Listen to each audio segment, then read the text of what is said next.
নমস্কাৰ এই মুহূৰ্তত আহি পৰিছে ৰাজ্যবাসীৰ কাৰণে এটা অতি বিগ ব্ৰেকিং নিউজ আজি হৈছে 28 জুলাই অসমৰ লগতে ভাৰতৰ ভিন্ন প্ৰান্তৰ পৰা প্ৰতিদিনে এনে ধৰণৰ খবৰ চাবৰ কাৰণে চেনেলটো সাবস্ক্ৰাইব কৰি ভিডিঅ'টোত এটা লাইক কৰি দিব এই মুহূৰ্তত জনাই আছো ৰাজ্যবাসীৰ কাৰণে এটা অতি ভয়ংকৰ খবৰ এইবাৰ ৰাজধানী এক্সপ্ৰেছে এজন লোকৰ দেহৰ পৰা বিচ্ছিন্ন কৰি পেলাইছে মুণ্ড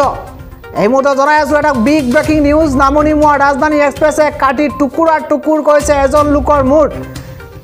শিৱসাগৰত ৰেল ষ্টেচনৰ সমীপত এই ভয়ংকৰ ঘটনা সংঘটিত হৈছে বুলি জানিব পৰা গৈছে ৰাজধানী এক্সপ্ৰেছে মহতিয়ালে এজন লোকক দেহৰ পৰা সম্পূৰ্ণৰূপে বিচ্ছিন্ন হৈ পৰিছে লোকজনৰ মুণ্ড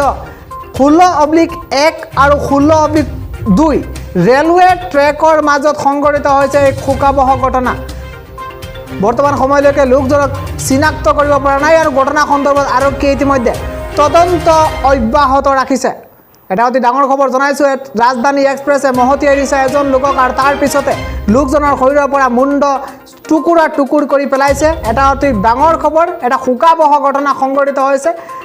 আৰু দেহৰ পৰা সম্পূৰ্ণৰূপে বিচ্ছিন্ন হৈ পৰিছে লোকজনৰ মুণ্ড ৰাজধানী এক্সপ্ৰেছে মহতিয়াই নিছে